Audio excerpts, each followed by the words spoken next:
આપ સૌનું ખૂબ ખૂબ હૃદયપૂર્વકનું સ્વાગત છે શ્રી શ્રી રાધા ગોવિંદા મંદિર ઇસ્કોન બેંગલુરુ તરફથી. આપણે સૌ ભેગા થઈ ગયા છે આજે અધ્યાય 5 ની ચર્ચાઓ કરવા માટે. શ્રી શ્રી રાધા ગોવિંદજીના ચરણોમાં વંદન કરીને, શ્રીલા પ્રભુપાદજીના ચરણોમાં વંદન કરીને મંગલાચરણથી આપણે શરૂઆત કરીશું. સ્ક્રીન જોવાય છે ને બધાને?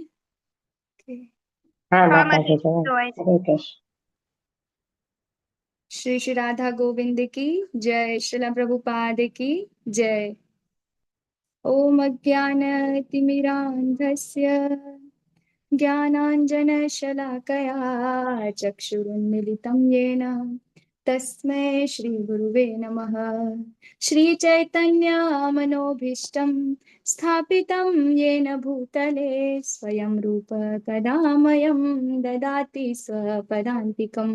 वन्देऽहं श्रीगुरोः श्रीयुतपदकमलं श्रीगुरुन् वैष्णवांश्च श्रीरूपं साग्रजातं सहगण रघुनाथान्वितं तं सजीवं साद्वैतं सावधूतं परिजनसहितं कृष्ण चैतन्यदेवं श्रीराधा कृष्णपादान् सहगण ललिता श्रीविशाखान्वितांश्च। हे कृष्णा करुणा सिन्धो दीनबन्धो जगत्पते गोपेश गोपिका कान्त राधा कान्त नमोऽस्तुते। तप्त काञ्चन गौराङ्गी राधे वृन्दावनेश्वरी वृषभानुसुते देवी प्रणमामि हरिप्रिये। वाञ्छाकल्पतरुभ्यश्च कृपा सिन्धुभ्य एव च पतितानां पावनेभ्यो वैष्णवेभ्यो नमो नमः। नमः ॐ विष्णुपादाय कृष्णपृष्ठाय भूतले श्रीमते भक्तिवेदान्त स्वामिनीति नामिने। नमस्ते सरस्वते देवे गौरवाणी प्रचारिणे निर्विशेष शून्यवादी पाश्चात्य देशतारिणे। जय श्री कृष्ण चैतन्य प्रभु नित्यानंद श्री अद्वैत गदाधर श्रीवास आदि गौर भक्त वृंद। हरे कृष्णा कृष्ण कृष्ण हरे हरे हरे राम हरे हरे हरे कृष्ण માતાજી। હરે કૃષ્ણ. આપ સૌનું ખૂબ ખૂબ હૃદયપૂર્વકનું સ્વાગત છે શ્રી શ્રી રાધા ગોવિંદા મંદિર ઇસ્કોન બેંગલુરુ તરફથી.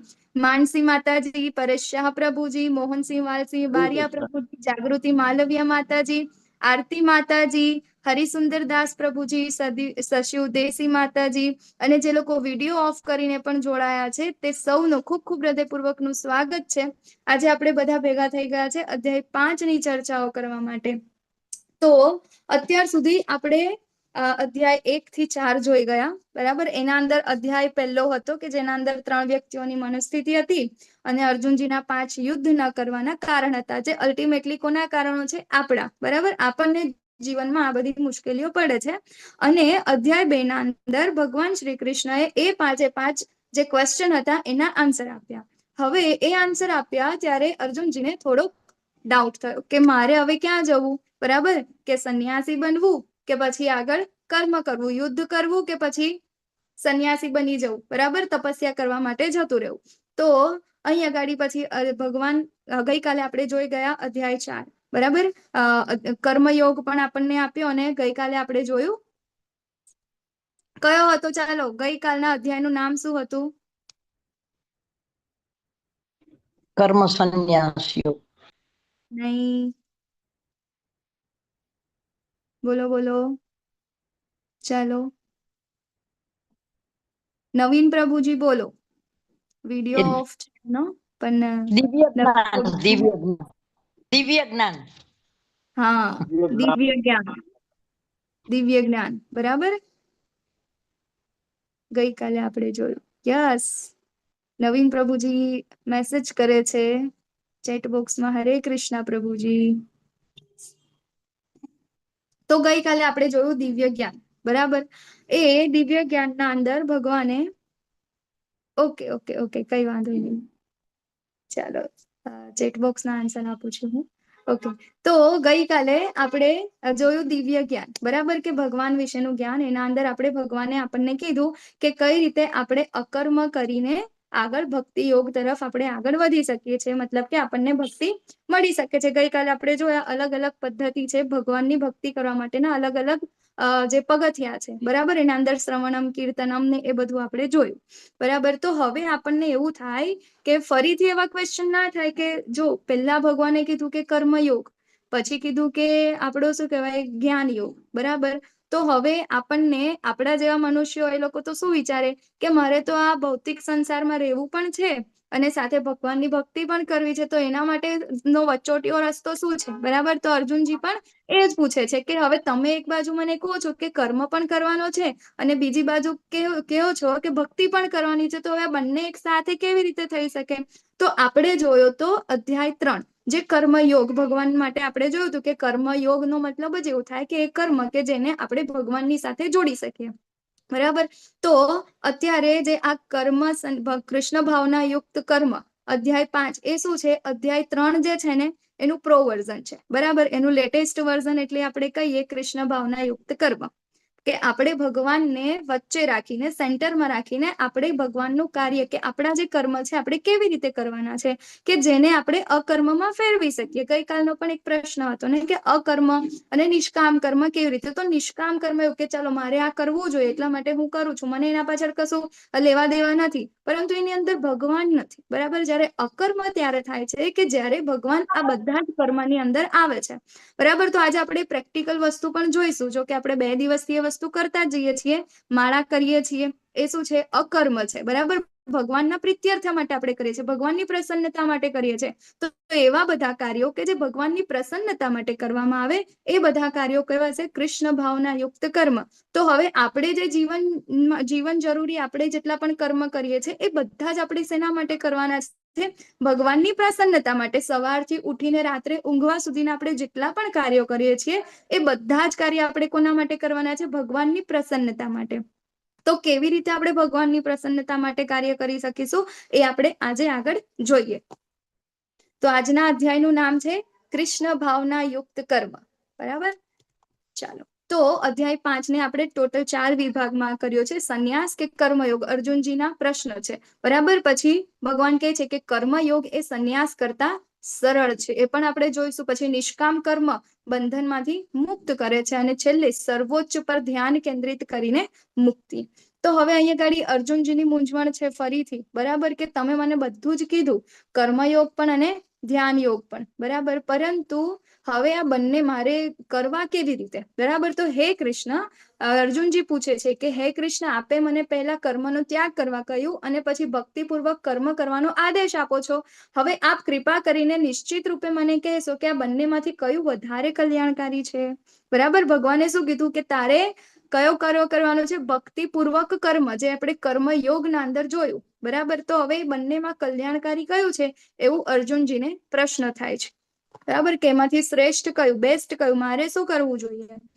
હા ને. તો અહીં આગળ અર્જુનજીની ગેરસમજ શું છે જે આપણા જેવી છે? તો કે બીજા અધ્યાયના અંદર કૃષ્ણ દ્વારા વર્ણવેલા આત્માનું જ્ઞાન, પછી નિયત ફરજ સમજાવે છે, ફળદાયી પ્રવૃત્તિને લીધે આત્માનું ફસાવે, એ બધું જે ટોટલ આપણે આગળ જોઈ ગયા એ જ બધું છે. અને છેલ્લે શું મૂંઝવણ આવે છે કે ત્યાગ કે કામ, બરાબર. હવે આપણે જોયું કયું કર્મ સારું, કર્મ સંન્યાસ કે કર્મયોગ? તમે મને જવાબ આપો, કયું વધારે સારું કહેવાય? સંન્યાસ લઈ લઈએ એ સારું કહેવાય કે કર્મ કરીએ એ સારું કહેવાય? હરે કર્મયોગ. કૃષ્ણ કર્મયોગ. કર્મયોગ. ઓકે, કર્મયોગ છે તો કેમ અને સંન્યાસ છે તો કેમ? કર્મયોગ બરાબર છે, એ સારું છે, પણ કેમ કર્મયોગ સારું છે અને સંન્યાસ આપણે નથી સારું, તો કેમ?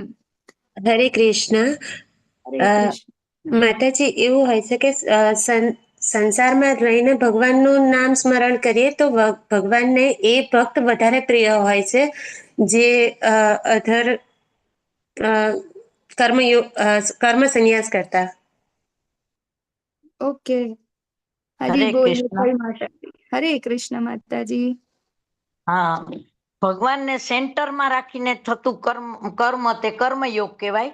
એટલે કર્મયોગ શ્રેષ્ઠ છે અને આમાં હોય કે નહીં ભગવાન કર્મ સંન્યાસ યોગમાં ભગવાન સેન્ટરમાં છે કે નહીં એ નક્કી નથી હોતું. હરે ઓકે, કૃષ્ણ. હરે કૃષ્ણ માતાજી. યસ, મેઘા માતાજી, તમારે કઈ એડ કરવું છે?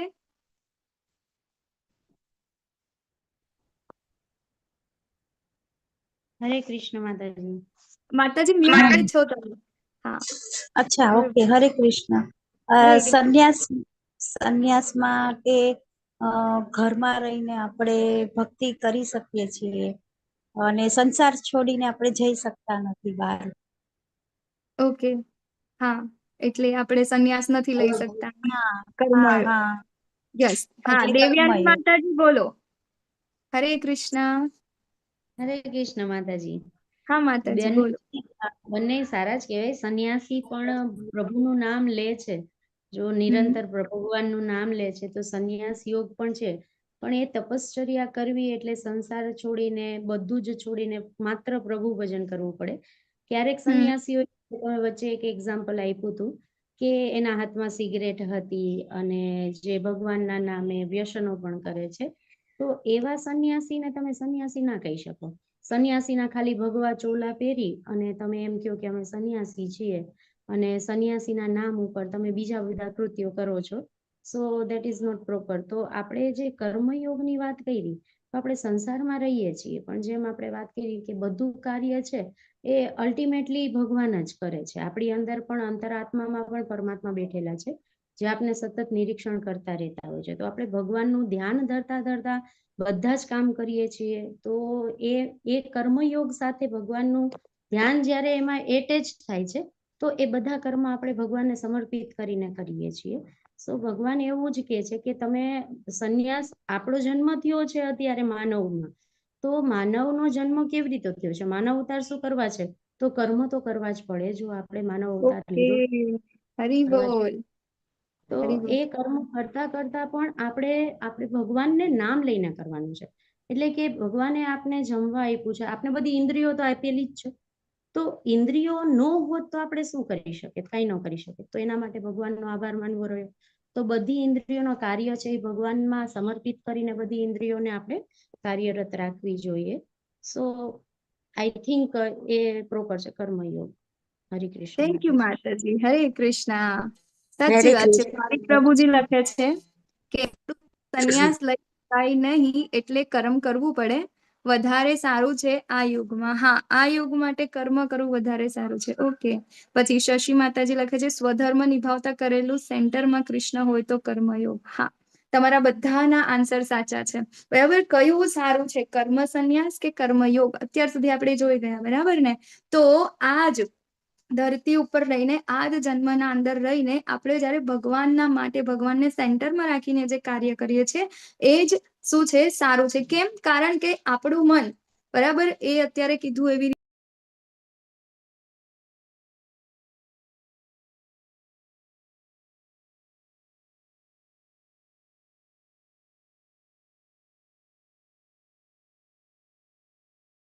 માતાજીને નેટવર્ક પ્રોબ્લેમ થયો છે.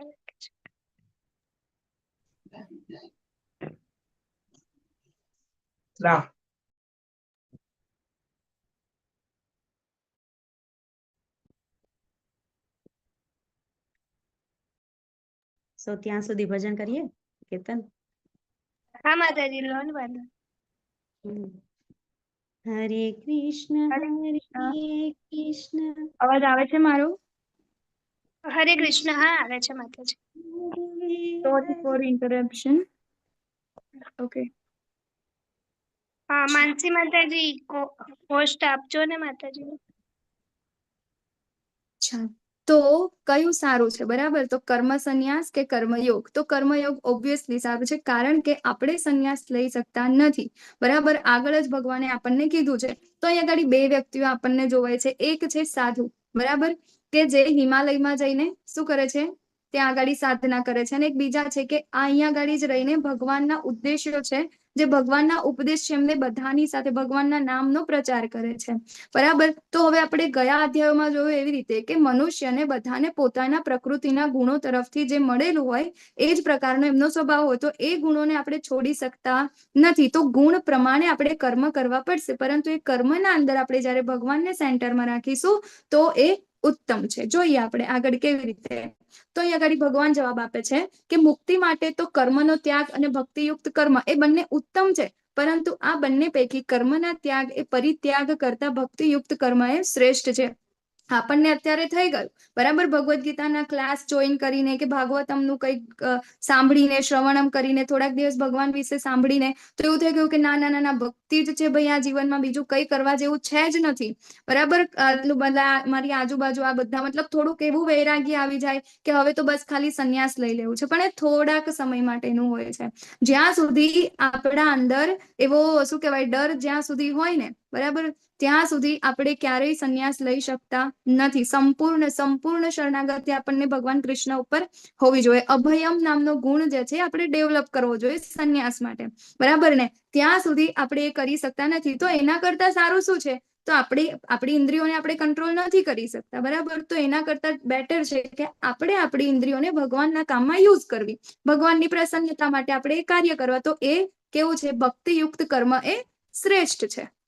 તો હવે એવું નથી કે પાછો સંન્યાસ ના લેવાય. બરાબર, સંન્યાસ પણ લેવાય હે ને, એ પણ શ્રેષ્ઠ છે જ, પરંતુ જ્યાં સુધી અભયમ નામનો ગુણ ડેવલપ ના થાય, આપણામાં એવા લક્ષણો જ ના હોય તો પછી આપણે સંન્યાસ તરફ આગળ જવું ના જોઈએ. ત્યારે ઇસ્કોનના અંદર પણ 99.9% લોકો જે છે એ બધા કેવા છે, ગૃહસ્થ છે હે ને, બહુ ઓછા સંન્યાસીઓ છે. તો આપણે પણ એ વસ્તુ આપણે કોઈને જોઈને એ વસ્તુ નથી કરવાની કે ચાલો આપણે સંન્યાસ બનવું છે. બરાબર. આપણે એ સંન્યાસ કરતા ભગવાન જાતે કે છે કે કયું છે, કર્મ સંન્યાસ. બરાબર, કે તમે જે કર્મ કરો છો બરાબર, ભક્તિયુક્ત કર્મ એ સંન્યાસ કરતા શ્રેષ્ઠ છે. તો સાચો સંન્યાસી. તો હવે અહીંયા ગાડી આપણે જોઈશું ધર્મના 6 પ્રકાર છે. આપણે આ બધું બરાબર, વિધર્મ, ધર્મ પરાધર્મ, ઉપધર્મ, ચલાધર્મ, ધર્મ આભાસ, પરોધર્મ એ બધું છે. શું માનવ સેવા એ માધવ સેવા છે? તમારે મને જવાબ આપવાના છે. માનવ સેવા એ માધવ સેવા છે કે નથી? હા કે ના? બરાબર, ખાલી હા કે ના. ના. ના. નથી. હા. ચાલો હા. આપણે આપણે જોઈએ. આરતી ઉપાધ્યાય માતાજી લખે છે હા, માનવ સેવા એ માધવ સેવા છે. ભાવિક પ્રભુજી લખે છે કે હા, માનવ સેવા એ માધવ સેવા છે. પછી પરેશ પ્રભુજી ના લખે છે. હર્ષલ પ્રભુજી કે છે કે હા છે. હેતલ દવે માતાજી લખે છે કે નથી. મિનલ પરમાર માતાજી લખે છે કે હા છે. ભૌતિક પ્રભુજી કે છે હા છે. સોનલ માતાજી કે છે હા છે. મતલબ ઘણા બધાના હા ના હા ના હા ના એવા જવાબો છે. ઓકે, તો આપણે જોઈએ કે ખરેખર માનવ સેવા એ માધવ સેવા છે કે કેમ. તો એને આપણે એક ઉદાહરણથી સમજીશું. હવે આ કેમ એવું કહું છું બરાબર, તો અહીંયા કાઢી આપણું આ બધાના જે ડાઉટ છે એ ક્લિયર થઈ જશે. જે લોકો હા કે છે અને જે લોકો ના કે છે એ લોકો બંને માટે. તો માનવ સેવા એકચ્યુઅલમાં આ જે સેન્ટેન્સ જે છે ને એ આપણે બનાવી નાખ્યો છે. આ જે સેન્ટેન્સ છે માનવ સેવા એ માધવ સેવા એ કોઈ પણ આપણા લિટરેચરમાં કે આપણા કોઈ પણ શાસ્ત્રોમાં લખેલું નથી. શાસ્ત્રોના અંદર લખેલું છે શું? માનવ સેવા માધવ સેવા નથી, પરંતુ માનવ સેવા માધવ દ્વારા. બરાબર ને? તો આપણે કોણ છે કોઈકની સેવા કરવા વાળા? આપણે પોતે તો સેવક છે. કોના? આપણા સ્વામીના. આપણા સ્વામી કોણ? જે આખા સંસારના સ્વામી છે, ભક્ત જે ભગવાન છે. બરાબર, તો આપણે તો ભગવાનના સેવક છીએ. તો સેવક ક્યાં કોઈકની સેવા કરી શકવાના હતા? બરાબર ને? તો આપણે તો દાસત્વ છે, આપણે તો દાસ છે. તો આપણે બીજા કોઈકની જયારે સેવા કરીએ છીએ ત્યારે આપણામાં સ્વામિત્વનો જે ભાવ આવે છે. બરાબર કે ના, મેં કર્યું છે. તો એકચ્યુઅલમાં એ માનવ સેવા એ માધવ સેવા નથી. બરાબર, તો એને આપણે જોઈએ તો આપણે શેના માટે સેવા કોના માટે કરીએ? આપણે કે ચલો મને નેક્સ્ટ બર્થમાં મને સ્વર્ગની પ્રાપ્તિ થશે, મારા ઘરવાળા સુખ શાંતિથી રહેશે, મને બીજો જન્મ આવી જ કોઈ સારી રીતે મને મળી રહે. બરાબર. આના પાછળ આપણું કંઈક ને કંઈક એ વસ્તુ હોય છે. એટલા માટે આપણે આ માનવ સેવા કરીએ છીએ કે આપણને કોઈકને જોઈને દયા આવી ગઈ કે આ તે. પણ આપણે કેમ? એના પાછળ મુખ્ય ઉદ્દેશ્ય શું છે? મારી પાસે છે એટલા માટે હું એ કરું છું. પરંતુ વચ્ચે આપણે એ નથી જોતા કે ભાઈ મારું છે એ મારું નથી, પરંતુ મારું છે એ કોનું છે? માધવનું છે, ભગવાનનું છે. એટલા માટે હું કોઈકની સેવા કરું છું એવું નથી. બરાબર ને? તો આપણે જોઈએ તો એક કથા છે, બરાબર. એક કે જે સતયુગની એક કથા છે, નૃગ રાજા છે, બરાબર ને? તો નૃગ રાજા ફળદાયી પ્રવૃત્તિઓને કારણે નૃગ રાજા શું પડ્યા? નીચે પડ્યા. એ પણ એમની પાસે બહુ જ વૈભવ હતો, વૈભવશાળી એમનું રાજ્ય હતું ને એમની પાસે કરોડો ગાયો. તો શું કરતા? એમનું દૈનિક શું હતું? એક કાર્ય હતું. શું કે જેટલા બ્રાહ્મણો આવે છે ને તો એ બ્રાહ્મણોને હજારોની સંખ્યામાં ગાયોને દાન કરવાની. અને ગાયો એવી જેવી તેવી નહીં, મરેલી આપણા ત્યાં અત્યારે જોવા મળે છે એવી નહીં, બરાબર. કેવી ગાયો કે જે સારામાં સારું દૂધ આપતી હોય, સોને મઢેલી હોય, સારી હૃષ્ટપૃષ્ટ ગાયો એમને રોજ હજારોની સંખ્યામાં દાન કરે. ને આવું એવું નહીં કે એક દિવસ બે દિવસ. આપણે તો શું કરીએ? કોઈકની બર્થડે હોય કે મેરેજ નું કશું હોય કે એવો કોઈ પ્રસંગ હોય ત્યારે આપણે તો દાન કરવાનું વિચારીએ. ને એ દાનમાં પણ કેટલા 500 રૂપિયા દાન કરીએ. હા, આજે આપણી બર્થડે છે તો હા દાન કરવું જોઈએ. ગૌ દાન કરવું છે, ગૌ સેવા કરી છે ને, ચાલો 500 રૂપિયા ત્યાં લખાઈ દો, 200 રૂપિયા લખાઈ દો. અને પાર્ટીમાં બધાને બોલાવો છે તો ત્યાં આગળ 5000 વાપરીશું, બરાબર ને? પરંતુ ગૌ સેવા આપણે કરવી છે તો 500 રૂપિયા આપણા પાસેથી નીકળે છે. કોઈ વૃદ્ધાશ્રમમાં જવું છે, ત્યાં જવું છે તો કેટલા? આપણે 500 રૂપિયા, 1000 રૂપિયા. પણ એની સાથે બીજી પાર્ટી તો કરવાની જ છે. એના અંદર આપણે એનાથી વધારે પણ રૂપિયા ખર્ચતા હોઈએ છીએ, બરાબર ને? તો અહીંયા ગાડી શું છે કે આપણે જે ફળદાયી પ્રવૃત્તિઓ જે કરે છે, તો નૃગ રાજાને પણ એવું હતું કે ભાઈ હું આ જન્મના અંદર સારા એવા મતલબ દાન કરીશ ને, મારી પાસે અત્યારે ઘણું બધું છે, હું અત્યારે દાન કરીશ તો મારો નેક્સ્ટ બર્થ પણ છે ને આવી જ રીતે મને સારા એવા રાજા મને બનાવે, બરાબર. સુખ શાંતિ સ્વર્ગના અંદર મને સારું એવું સ્થાન મળે, એવું કરીને શું કરતા હતા? રોજ હજારોની સંખ્યામાં ગાયોને દાન કરતા હતા. તો એક દિવસ બન્યું એવું, સોરી, મારે છે ને આજે તમને એક ગોલોક ચાર્ટ પણ લેવાનું છે, બરાબર. એ આપણે રહી ગયો. સ્ટાર્ટ કરતા પહેલા કઈ નહીં, આપણે આ કથા પછી ગોલોક ચાર્ટ આપણે લઈ લઈશું. ઓકે, ચાલો. તો અહીંયા ગાડી બન્યું એવું કે જ્યારે નૃગ રાજા છે એક દિવસ એક બ્રાહ્મણને દાન કરતા હતા ગાયોનું. તો શું કહે, એક ગાય ખરીને તો એ શું હતું, એની સાથે જતા જતા પાછી એના ઘરેથી પાછી રાજાના વાડામાં પાછી આવી ગઈ. તો હવે બીજા દિવસનો નિત્યક્રમ રાજાનો, તો બીજા દિવસે પણ એ શું કરતા હતા? રાજાને ત્યાં આગળ બીજા એક બ્રાહ્મણ આવ્યો તો એને એ ગાયો દાન કરતા. તો એના અંદર જે પેલી બીજી ગાય છે ને એ જતી રહી. તો હવે જેની ગાય ખરેખર પાછી આવી ગઈ હતી, જે આગલા દિવસે જે બ્રાહ્મણના ત્યાં ગઈ હતી, તો એ બ્રાહ્મણ આવ્યો ને કહે છે કે તમે મને મતલબ બ્રાહ્મણને આપેલું દાન પાછું લઈ લીધું અને તમે પાછું એને બીજાને પણ આપી દીધું, બરાબર ને? તો આ વસ્તુનો એમને શું થયું? શ્રાપ લાગ્યો, બરાબર ને? તો એક મતલબ ઘણા સારા કામ કર્યા, પણ એક એવું કર્મ કરી દીધું કે જેના લીધે એ ફરીથી નીચે પડ્યા, બરાબર. કારણ કે એવું કીધેલું છે કે ભાઈ બ્રાહ્મણને આપેલું દાન જે છે આપણે પાછું લેવાય નહીં. તો રાજાએ એવું તો ઘણું બધું કીધું કે તમારે એવું હોય તો બીજી ગાયો લઈ જાઓ, મારી પાસે આટલું છે, તમને જે જોઈતું. પણ રાજા કે ના, મારે તો આન. પેલો બીજો બ્રાહ્મણ પણ એવું કે ના, મારે તો તમે મને આપી દીધી એટલે હું પાછી આ નહીં આપું, બરાબર ને? તો હવે આજ એક જ મિનિટ. તો હવે આ વિચારતા વિચારતા રાજા, કારણ કે રાજાને ખબર હતી, કારણ કે બ્રાહ્મણની સાથે આપણે જે દાન કર્યું હોય ને પાછું લઈએ તો એના અંદર આપણને કેવા આગળ જન્મ મળે એમને ખબર હતી, બરાબર ને? તો રાજા આવા ને આવા વિચારોમાં મૃત્યુ પામે છે, બરાબર. તો મૃત્યુ પામે છે ને તો એમને શું કહેવાય, ચિત્રકેતુ મહારાજ છે ને પાછા ઉપર યમરાજના ત્યાં જાય છે, ત્યારે પૂછે છે ભાઈ તમારા સારા ને ખરાબ કર્મોનો હિસાબ થાય છે. તો સારા કર્મો તો ઘણા બધા છે, આટલી મોટી બુક છે, અને ખરાબ કર્મ છે, બરાબર. મતલબ કે ભૂલ જેવું બી થઈ ગયું છે, એની નાની અમથી બુક છે. તો હવે ત્યાંથી એમને પૂછવામાં આવે છે કે બોલો તમારે પહેલા કયા કર્મનું ફળ ભોગવવું છે, સારા કર્મનું કે ખરાબ કર્મનું? ત્યાર પહેલા કે છે ના ના ના, સારું છે ને હું ભોગવીને પહેલા જતું રહ્યું, નાનું છે ને તો એ ભોગવીને પછી આપણે જઈશું આગળ, બરાબર ને? તો એ ભોગવે છે. તો એમને એક વિશાળકાય ગરોળીનું રૂપ મળે છે. એ વિશાળકાય ગરોળી એ કુવામાં રહે છે, અને જ્યારે શ્રી કૃષ્ણ દ્વાપર યુગમાં જ્યારે આવે છે, એમના બાળકો સાથે જાય છે, ત્યારે એમના બાળકનો દડો જે છે એ કુવામાં પડી જાય છે. અને ત્યારે કૃષ્ણ ભગવાન જોવે છે કે આ તો શું કહેવાય, વિશાળકાય પેલી એક ગરોળી છે, એના ઉપર હાથ આપણને જ્યાં પિક્ચરમાં દેખાય છે એવી રીતે, બરાબર ને? તો એવી રીતે હાથ ફેરવે છે ત્યારે એ ગરોળીમાંથી ફરીથી કોણ? નૃગ રાજા ઉત્પન્ન થાય છે. અને નૃગ રાજાને પછી ભગવાન પૂછે છે કે ભાઈ તું આવી રીતે આમ કેમ, આવું કેવી રીતે થઈ ગયું? એમ ત્યારે એવું કે છે કે ભાઈ ભગવાન તમને બધું ખબર તો છે, તો પણ શું કરવા પૂછો છો? તેમ છતાં તમને મારા મોઢેથી જાણવાની ઈચ્છા છે તો હું કહી દઉં, બરાબર ને? ત્યારે એ કહે છે કે શું કહેવાય, તમે મને આવી આવી ઈચ્છા હતી ને એવી રીતે હું આવી રીતે બધું દાન ને એવું કરતો હતો, બરાબર ને, એટલે હું આવું બધું થયું. તો અહીંયા આપણને એ ખબર પડે છે કે રાજા જે છે એ પણ તો માનવ સેવા કરી રહ્યા હતા ને. બ્રાહ્મણોને રોજ દાન કરવું એ પણ શું માનવ સેવા છે, બરાબર ને. તો શું એ માધવ સેવા નહીં, માધવ સેવા નથી, માધવ સેવા અકર્મ છે, બરાબર ને, કે આપણે ભગવાનને સેન્ટરમાં રાખીને કર્મ કરવાનું છે, એ છે માધવ સેવા. માટે એ બંધન પણ કેવું છે, આપણને આ કર્મ પણ કેવું છે જે આપણને બંધનમાં બાંધી શકે છે. પણ જ્યારે આપણે ભગવાન કૃષ્ણને વચ્ચે લાવીશું, સેન્ટરમાં લાવીશું, ત્યારે આપણને કોઈ પણ બંધનમાં બંધાઈશું નહીં, બરાબર. તો આપણે એના પહેલા હે ને ત્યાગની યોગ્ય સમજણ એના પહેલા આપણે બધાને જવું છે ને ગોલોક વૃંદાવન ધામ? કોને કોને જવું છે હેન્ડ રેઝ કરો, ચાલો.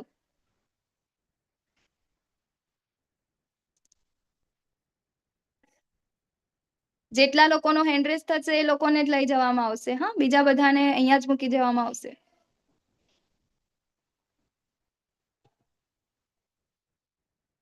હરી બોલ. ઘણા બધા લોકોને ગોલોક ધામ જવું છે, હે ને.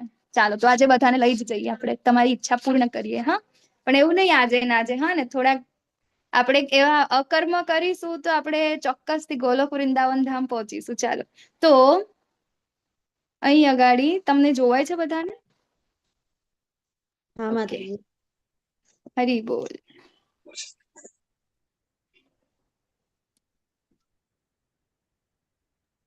થોડું ઝૂમ કરો ને હા હા હા માતાજી. માતાજી, કરું છું કરું છું કરું છું.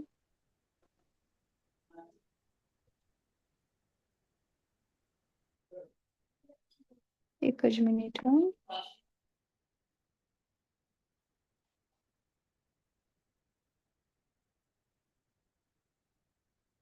મારી સ્ક્રીન જોવાય છે? હરે કૃષ્ણ. હા માતાજી, જોવાય છે. જોવાય ઓકે, છે. મારા એમાં કંઈક પ્રોબ્લેમ થયો છે, મારામાં નથી જોવાતી મને. તમે એક આઈડી માં co-host છો ને એકમાં નથી, એટલે ના થઈ ગયા છે. ના ના, આમાં તો છું જ માતાજી, તો જ સ્ક્રીન શેર થાય ને. હા હા, હા, એક જ મિનિટ. ફરીથી કરી જુઓ ને. હા હા, એ જ કરું છું.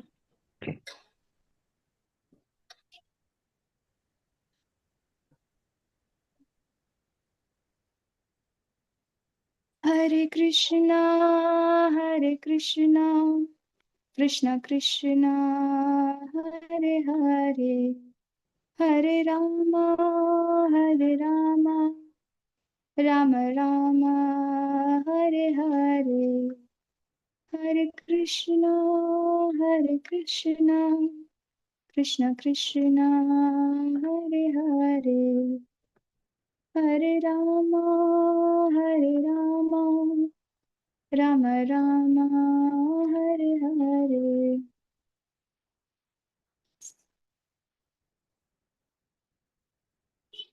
હરે કૃષ્ણ કૃષ્ણ કૃષ્ણ હરે હરે, હરે રામ રામ રામ હરે હરે. જોવાય છે? હા માતાજી, જોવાય છે. હરે કૃષ્ણ, થેન્ક યુ માતાજી.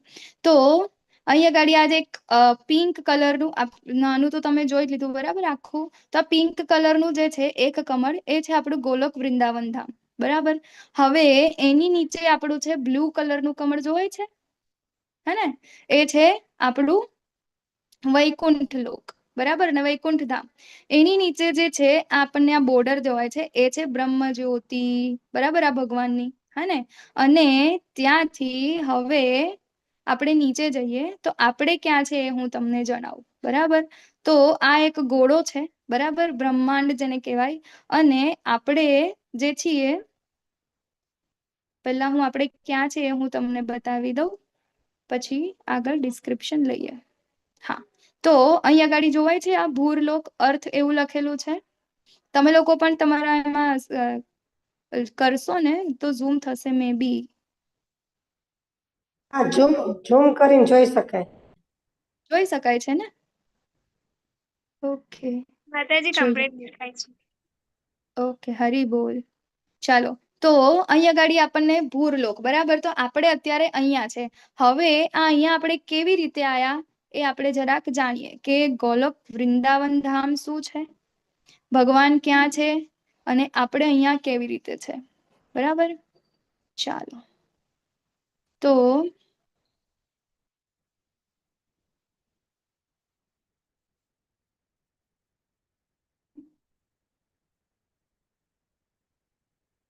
અહીંયા જે પિંક કલરનું કમળ જે છે ને, બરાબર, એના અંદર આપણને જોવાય છે વચ્ચે ભગવાન રાધા અને શ્રી કૃષ્ણ, બરાબર ને. તો શ્રી કૃષ્ણ અને રાધા રાણી છે એ આ શું છે, આ ગોલોક વૃંદાવન થાય છે, સહસ્ત્ર કમળ છે આ, બરાબર ને. તો અહીંયા ગાડી અલગ અલગ ડિટેલમાં સ્ટડી જે છે એ આપણે અહીંયા ગાડી આજુબાજુ મતલબ આ બ્રહ્મ સંહિતાના અંદર બ્રહ્માજીએ જે રીતે ગોલોક ધામનું જે વર્ણન કર્યું છે એ પ્રમાણે આ ગોલોક ધામ આખું જે ચાર્ટ છે એ બનાવવામાં આવ્યો છે. એના ઘણા બધા રેફરન્સીસ જે આજુબાજુ આ તમને લખેલું દેખાય છે ને એ આ ગોલોકધામના રેફરન્સીસ છે, જે ત્યાં આગળ આપણે ડિટેલમાં એની સ્ટડી કરી શકીએ છીએ. તો અહીંયા આગળ ભગવાન શ્રી કૃષ્ણ છે એમના અવતાર થાય છે, બરાબર. તો એના અંદર વિસ્તાર થાય એમના, તો એ વિસ્તારમાંથી અહીંયા ડાબી બાજુથી શું થાય છે, સંકર્ષણ, એટલે કે ભગવાન સંકર્ષણ તો ખબર ને, બલરામજી, બરાબર ને. એમાંથી પછી મતલબ કે આ ચાર છે ભગવાનના વિસ્તાર થાય છે, એ વિસ્તારમાંથી અહીંયા આગળ વિષ્ણુ અવતાર આવે છે ભગવાનનો, બરાબર, કે જે ભગવાન વિષ્ણુ તરીકે જેમનો વિસ્તાર થાય છે, અવતાર નથી, વિષ્ણુ તરીકે વિસ્તાર છે, એ અહીંયા આગળ આપણને દેખાય વૈકુંઠ લોકના અંદર. તો જે આગળ આપણું જે ગોલોક વૃંદાવન ધામ છે ને ત્યાં આગળ ભગવાન જે છે ને એમના સખાઓ સાથે, રાધા રાણી સાથે, બરાબર, ત્યાં આગળ હંમેશા લીલાઓ કરતા રહે છે. અને એના પછી જો અહીંયા આગળ નીચે આપણે જોઈએ, બરાબર, તો એ છે અયોધ્યા ધામ, હે ને. તો આપણે અત્યારે આપણા ભૂમિ ઉપર પણ અયોધ્યા ધામ છે, હે ને. સાકેત ધામ જે આપણું જે છે એ શું છે, આપણા ત્યાંની જ, મતલબ કે અયોધ્યા ધામ જે ઉપર ગોલોકમાં છે એનું જ શું છે, પ્રતિકૃતિ છે, બરાબર. પછી અહીંયા આગળ આપણે નીચે જોઈએ તો એ છે વૈકુંઠ લોક, કે જ્યાં આગળ ભગવાન વિષ્ણુ અને ભગવાન લક્ષ્મી, બરાબર, એ બંને અહીંયા આગળ બિરાજે છે, જે કોના સ્વરૂપ છે, ભગવાન કૃષ્ણ અને રાધા રાણીના. હવે આપણે એનાથી નીચે આવીએ તો ત્યાં શું છે, તો અહીંયા આગળ છે, બરાબર, છે સદાશિવ લોક અને નીચે છે મહાકાલ લોક, બરાબર ને. તો સદાશિવ લોક અહીંયા આગળ જે છે એ ભગવાનની જે પેલું જે છે ને બ્રહ્મ જ્યોતિ, મતલબ કે જે ગોલોક ધામમાંથી આવતી જે જ્યોતિ જે છે એ અહીંયા આગળ એ થઈ જાય છે, બરાબર ને. અહીંયાથી ચાલુ થાય છે ભગવાનનો પહેલો અવતાર, ભગવાનનો પ્રથમ પુરુષ અવતાર એટલે છે ભગવાન મહાવિષ્ણુ, બરાબર.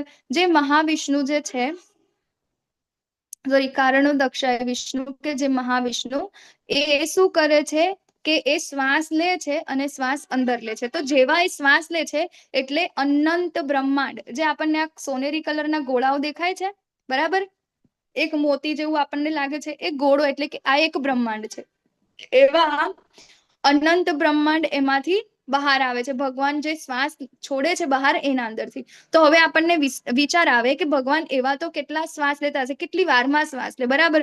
તો આપણે ગઈકાલે જોઈ ગયા કે બ્રહ્માજીનું આયુષ્ય, એવી રીતે એક બ્રહ્માંડના અંદર એક બ્રહ્માજી હોય, તો એવા અનંત બ્રહ્માંડના અંદર બધા જ બ્રહ્માંડના અલગ અલગ બ્રહ્માજી હોય છે. તો જેટલું બ્રહ્માજીનું આયુષ્ય એટલી જણા ભગવાન શ્વાસ લે અને ભગવાન પાછા જાય એટલે આયુષ્ય એમનું પૂરું થઈ જાય, બરાબર. તો હવે આપણું આવું આ એક બ્રહ્માંડ છે, એક બ્રહ્માંડના અંદર શું હોય, બરાબર. તો આ એક બ્રહ્માંડ જે છે ને એના અંદર ભગવાન ફરીથી આવે. હવે આપણે એ જોઈએ એના પહેલા જે શંભુ, બરાબર, શંભુ અને જે રમાદેવી, બરાબર, ભગવાન શું કરે છે, રમાદેવી ઉપર પ્રકાશ પાડે છે, અને શંભુ અને જે આ માયાદેવી, બરાબર. તો એના અંદરથી શું થાય છે, આ સૃષ્ટિના અંદર જીવો આવે છે, બરાબર. તો હવે અહીંયા જે ભગવાનનું પ્રથમ પુરુષ અવતાર કોણ છે, મહાવિષ્ણુ. મહાવિષ્ણુમાંથી હવે ભગવાનનો બીજો જે પુરુષ અવતાર છે એ છે અહીંયા આગળ ગર્ભોદક્ષાય વિષ્ણુ, બરાબર, કે જે આ બ્રહ્માંડના અંદર આવી જાય છે.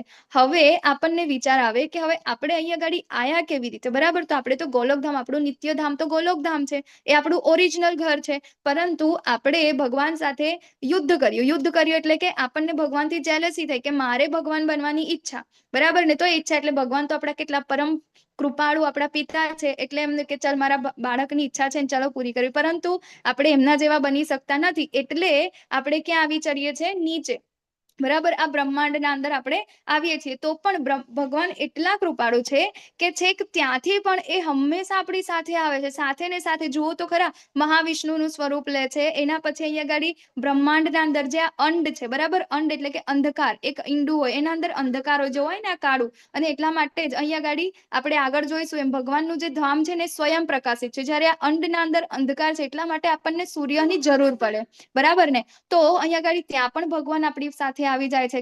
કઈ રીતે? તો ગર્ભોદક્ષાય વિષ્ણુ તરીકે. તો ગર્ભોદક્ષાય વિષ્ણુ જ્યારે આવે છે ને ત્યારે એમના નાભી કમળમાંથી બ્રહ્માજી ઉત્પન્ન કરે છે, બરાબર. ભગવાનના પહેલો જે જીવ જે છે કોણ છે? જે બ્રહ્મા છે, બરાબર ને. તો બ્રહ્માજી છે અને એ બ્રહ્માજી શું કરે છે? આ સૃષ્ટિનું સર્જન કરે છે. હવે અહીંયા આગળ સર્જન તો કરી દે છે, પરંતુ એના અંદર જીવ કોણ લાવે છે? મતલબ એ બધું લાવે છે કોણ? તો એ છે અહીંયા આગળ આપણા શિવજીને, બરાબર ને. અને પછી ભગવાન શું કરે છે કે આ ચલાયમાન નથી હોતા. જેટલા પણ જીવો આયા છે, બ્રહ્માજીએ સૃષ્ટિનું સર્જન કરી દીધું, પરંતુ હવે એને ચલાયમાન કરવા માટે કોણ? બરાબર ને. તો ભગવાન પોતે એ જીવના અંદર પરમાત્મા તરીકે, જીવના હૃદયના અંદર પરમાત્મા તરીકે જાય છે. તો વિચાર કરો, ભગવાન છેક આપણા ત્યાં ક્યાંથી એમના પોતા લીલા કરતા હતા ગોલોકધામમાંથી અહીંયા ગાડી આવ્યા, બરાબર. પછી મહાવિષ્ણુ લીધું, પહેલો અવતાર પુરુષ અવતાર એટલે મહાવિષ્ણુ, બીજો પુરુષ અવતાર એટલે ભગવાનનો કયો? ગર્ભોદક્ષાય વિષ્ણુ, અને ત્રીજો એટલે કે આપણો આ કયો ત્રીજો? બોલો, અત્યારે મેં બોલી. પરમાત્મા, ક્ષીરોદક્ષાય વિષ્ણુ, બરાબર. પરમાત્મા તરીકે આપણા જે જીવના હૃદયના અંદર ભગવાન વસે છે. તો ભગવાન દરેક જીવના અંદર જીવને છોડતા નથી. વિચારો, ભગવાન આપણને કેટલો પ્રેમ કરે છે, હે ને. ભલે આપણે એમના સાથે કેટલું બધું કરીને આ તેમ છતાં દરેક જીવના અંદર ભગવાન એટલા બધા વિસ્તાર કરી દે છે, બરાબર છે. તો હવે આપણને એવું થાય કે આટલા બધા લોક છે, બરાબર. અહીંયા ગાડી આપણે આ ભૂર લોકના અંદર રહીએ છીએ, એટલે કે પૃથ્વી લોક, બરાબર. તો અહીંયા ગાડી આપણે જયારે આવીએ છીએ ત્યારે આપણને શું ઈચ્છા છે કે આપણે સારા કર્મ કરીને આપણે સ્વર્ગલોકમાં જવું છે. તો હું તમને બતાવું કે આપણું સ્વર્ગલોક ક્યાં છે.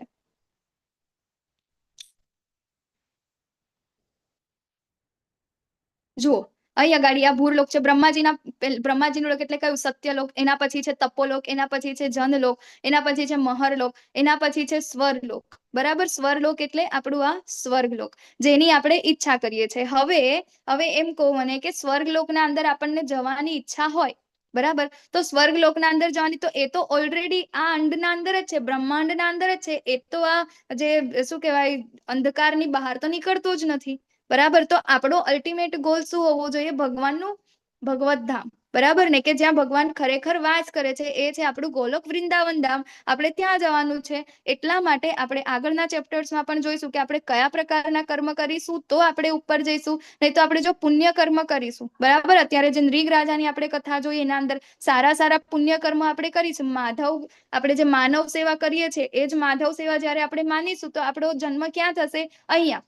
મતલબ આપણે ક્યાં જશે? ગતિ ક્યાં થશે આપણી? ઉપરના લોકોમાં, એટલે કે અહીંયા ગાડી સ્વર્ગ લોક ને એ બધામાં, બરાબર. તો આપણે ફરીથી ત્યાં આગળ જેવા આપણા પુણ્ય કર્મ પૂરા થશે એટલે પાછા આપણે આ ભૂરલોકના અંદર આવી જઈશું. તો હવે ત્યાં આપણે ગોલોક વૃંદાવન ધામ જે આપણું પોતાનું ઘર છે, બરાબર. અહીંયા તો આપણે ભાડે રહીએ છીએ, આપણું પોતાનું ઘર છે એ ક્યાં, કેવી રીતે આપણને મળશે? તો અહીંયા ગાડીથી એક લીટી જતી દેખાય છે તમને લોકોને? વ્હાઈટ કલરની નાની અમથી જોવાય છે? હા. એક લીટી જાય છે, બરાબર ને. એ લીટી જે છે એ છેક ગોલોક ધામ સુધી જાય છે, બરાબર. અને એ લીટીના અંદર તમે ધ્યાનથી જુઓ તો તમને લાગશે કે શું લખેલું છે. એના અંદર એક મંત્ર લખેલો છે, અને એ મંત્ર બીજું કઈ જ નથી, એ છે હરે કૃષ્ણ મહામંત્ર.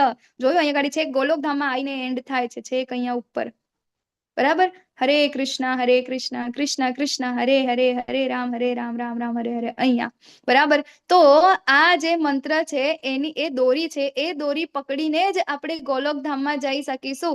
બાકી આપણો કોઈ ઉદ્ધાર નથી, બીજા કોઈ જ રસ્તા નથી કે આપણે ત્યાં સુધી જઈ શકીશું.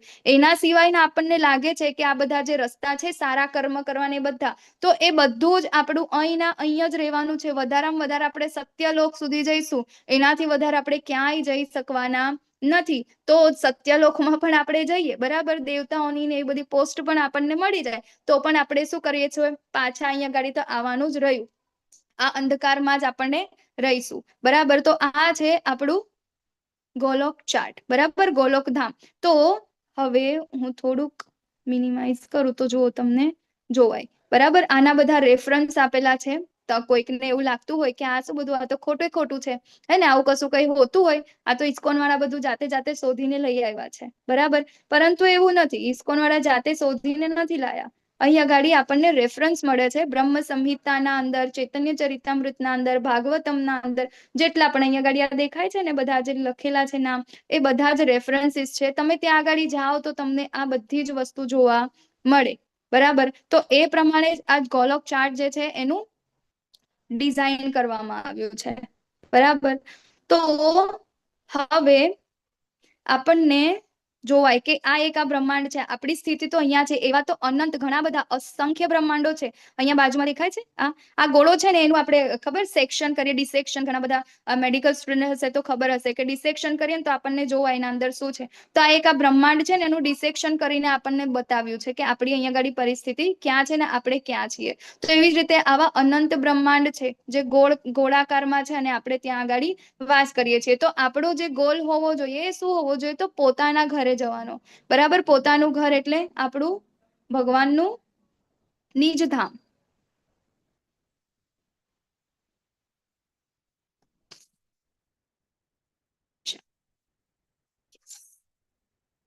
હરે કૃષ્ણ.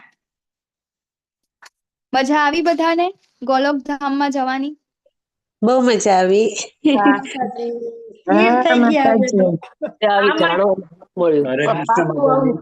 સાચે જ ગોળકમાં જઈ આવ્યા એવું લાગે. હરે કૃષ્ણ માતાજી. આપણે બધા હરે કૃષ્ણ. હરે સુંદર પ્રભુ. હરિ પ્રભુજી. હા, હરે કૃષ્ણ પ્રભુજી, બોલો બોલો. હા માતાજી, આપણે દરેક બ્રહ્માંડમાં તમે આપણે અલગ અલગ બ્રહ્માંડ છે, તો દરેક બ્રહ્માંડમાં આપણી જેમ જે અત્યારે તમે નીચે ગોલોક જે ચાર્ટ આપ્યો, તો એમાં 14 લોક છે, તો દરેકમાં 14 લોક આવતા હોય ને? હા પ્રભુજી, આવે જ ને. અને આપણે એમાં પ્રભુજી એક કામ કરો, તમે ક્વેશ્ચન છે ને લખી રાખો, આપણે છેલ્લે ક્વેશ્ચન આન્સર ના અંદર લઈશું, નહીં તો પછી આપણું આ ચેપ્ટર પૂરું નહીં થાય. હવે 15 જ મિનિટ છે આપણી પાસે. કઈ વાંધો નહીં, હાલો હું લખી લઉં છું. હા, ઓકે. હા પ્રભુજી, થેન્ક યુ. હરે કૃષ્ણ. બરાબર. તો આગળ અત્યારે આપણે જોયું કે જે માનવ સેવા એ માધવ સેવા સમાન નથી, બરાબર. જો આપણે એને માનવ સેવા ને માધવ સેવા સમાન માનીએ તો આપણે ફરીથી ને ફરીથી આ જ જન્મ મૃત્યુના ચક્કરમાં ફરવું પડે, મતલબ કે કર્મનું બંધન લાગે છે. પરંતુ આપણે ભગવાનને સેન્ટરમાં રાખીને કરીશું તો આપણે ગોલોકધામ અવશ્ય જઈશું. તો અહીંયા ગાડી કે છે કે ત્યાગની યોગ્ય સમજણ. ક્યારે ત્યાગ કરવો જોઈએ? શું છે ત્યાગ એટલે શું? તો જ્યારે મુક્તિ મેળવવા માટે આતુર વ્યક્તિઓ પરમ પુરુષ ભગવાનને લગતી વસ્તુઓનો ત્યાગ કરે છે, તેમને ભૌતિક માની લે છે, ત્યારે તેમનો ત્યાગ કેવો છે? અપૂર્ણ છે, બરાબર. કે મને એવું લાગે કે મુક્તિ મેળવવી છે, તો મુક્તિ કેવી રીતે મેળવી શકાય? કે તમારે આસક્તિ છોડી દેવાની, ઘર બાર છોડો, ચલો હરિદ્વાર, બરાબર. કે ઘરના લોકો રસ્તે રજડે છે, આપણે પોતે પણ એટલા મતલબ કે સિન્સિયર નથી બન્યા, હે ને. ત્યાં જઈને પણ આપણને ભૂખ લાગે છે, આ કરીએ છે, તે કરીએ છે. આપણે ગઈકાલે જોયું એવી રીતે, બરાબર. સંન્યાસી તો બની ગયા, પરંતુ પોતાની ઈચ્છાઓ જે ઇન્દ્રિયો છે એ તૃપ્તિ પાછળ તો આપણે ભાગીએ જ છીએ, બરાબર ને. ત્યારે ભગવાનને લગતી વસ્તુઓનો ત્યાગ કરે છે. જે ભગવાને આપણને આપ્યું છે એ જ વસ્તુનો આપણે ત્યાગ કેવી રીતે કરી શકીએ? આપણે તો થોડી સ્વામી છે, ત્યાગ કોણ કરી શકે? મતલબ મારી પાસે કઈ વસ્તુ છે, બરાબર, તો હું એનો ત્યાગ ક્યારે કરી શકું? જ્યારે મારી હશે ત્યારે હું એનો ત્યાગ કરી શકીશ ને. તો આ મને જે કંઈ પણ મળ્યું છે એ તો મને ભગવાને આપ્યું છે, તો હું એનો ત્યાગ કેવી રીતે કરી શકું? મારા સ્વામીએ મને જે આપ્યું છે એને તો મારે મારા સ્વામીની સેવામાં વાપરવાનું છે, બરાબર. એમની પ્રસન્નતા માટે વાપરવાનું છે, એનો ત્યાગ થોડી કરવાનો છે. તો એ શું છે? જ્યારે આપણે તેને ભૌતિક માની લઈએ છીએ ત્યારે એ ત્યાગ કેવો છે? અપૂર્ણ છે. માટે જે મનુષ્ય ન તો કર્મફળનો તિરસ્કાર કરે છે કે અને ન કર્મફળની ઈચ્છા રાખે છે, તેને નિત્ય સંન્યાસી જાણવો જોઈએ. હે મહાબાહુ અર્જુન, આવો મનુષ્ય સર્વ દ્વંદ્વોથી રહિત થઈને ભૌતિક બંધનને સહજમાં પાર કરીને સંપૂર્ણપણે મુક્ત થઈ જાય છે, બરાબર. તો શું કર્મફળનો તિરસ્કાર કરે છે? અહીંયા આગળ એવું છે કે આપણે કર્મ કરવાના છે, પરંતુ કર્મફળ આપણે કોને અર્પણ કરવાના છે?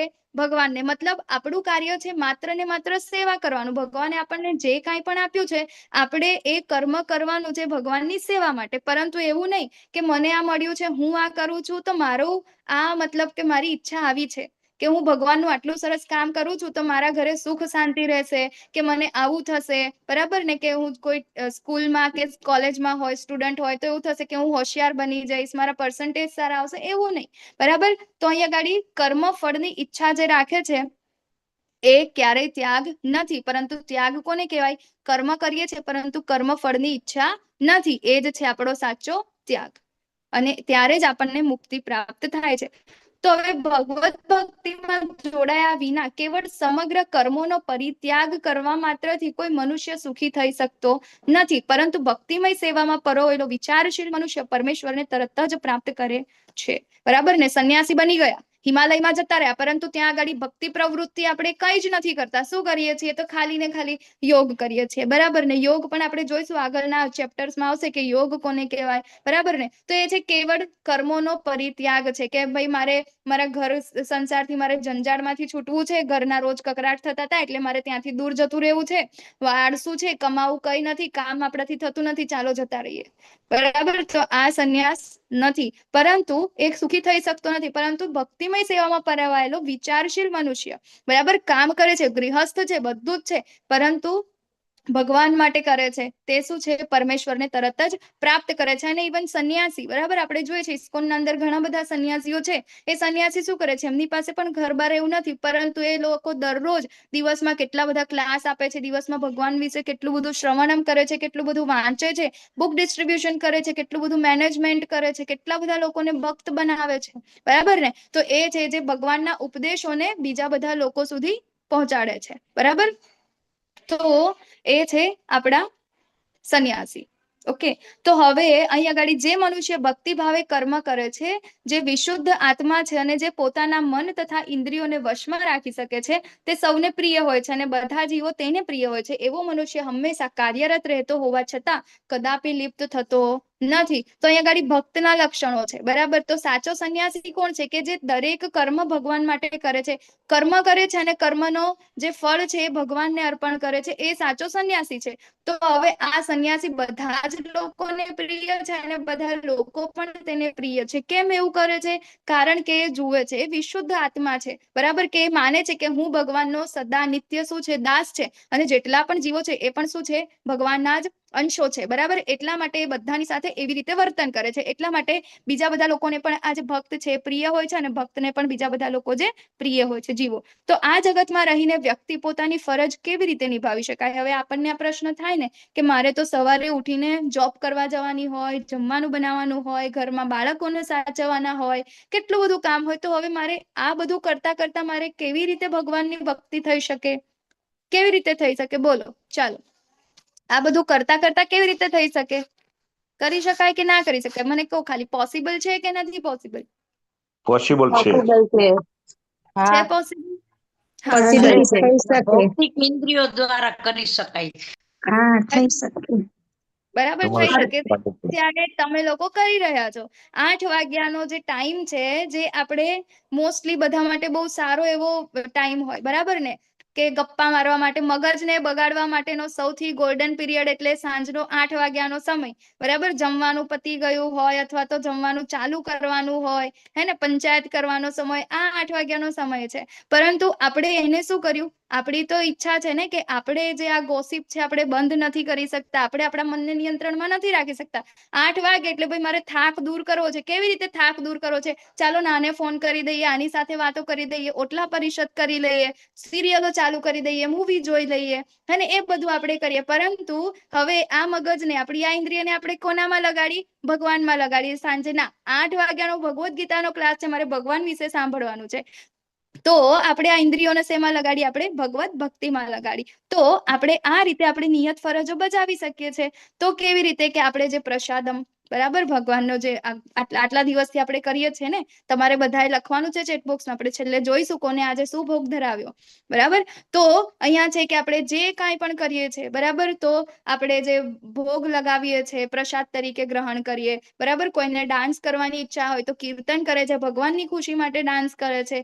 સિંગિંગ કરવાની ઈચ્છા હોય, ગાવાની ઈચ્છા હોય, એને ઘણું ગમતું હોય તો ભગવાનના ગીતો ગાય છે, ભગવાનના ભજન કરે છે, ભગવાનની સામે બેસીને ભગવાનની ખુશી માટે ગાય છે. ભાઈ ફરવાનું બહુ ગમે છે, ટ્રાવેલિંગ બહુ ગમે છે, તો ટ્રાવેલિંગ કેવી રીતે કરવું છે કે યાત્રામાં જઈએ, યાત્રામાં કૂદીને કીર્તન કરીએ, હે ને? તો આ બધું જે છે આપણે ભગવાનના માટે આપણે કરવું જોઈએ. જે કમાઈએ છીએ કોના માટે? તો આપણે ચાલો ભગવત ભક્તિના અંદર ભગવાનના ઉપદેશો છે, ભગવાનની આજ્ઞા છે કે આપણે બધા લોકોને ભક્ત બનાવવાના છે. તો ભક્ત ક્યાંથી બને? તો મંદિર હોય તો જ એનો પ્રભાવ પડે. તો ચાલો મંદિર નિર્માણમાં આપણે આપીએ, ગૌ સેવામાં આપણે આપીએ, બરાબર? ભક્તોનું જે અન્ન સેવા છે એ અન્ન સેવા, અન્નદાનના અંદર આપણે આપીએ. તો એવી રીતે આપણે આપણા જેટલા પણ કાર્યો છે, જેટલા પણ કર્મ છે, એ બધાના કર્મના ફળ આપણે જે થોડા થોડા આપણે ભગવાનને અર્પણ કરી શકીએ છીએ. તો જે મનુષ્ય કર્મ ફળ પરમેશ્વરને સમર્પિત કરીને આસક્તિ રહિત થઈને પોતાનું કર્તવ્ય કર્મ કરે છે, તે જેમ કમળપત્ર જળથી અસ્પૃશ્ય રહે છે, તેમ પાપ કર્મોથી અલિપ્ત રહે છે. માટે આપણે જે અત્યારે જે કીધું એવું કામ જો આપણે કરીએ, કર્મફળ ભગવાનને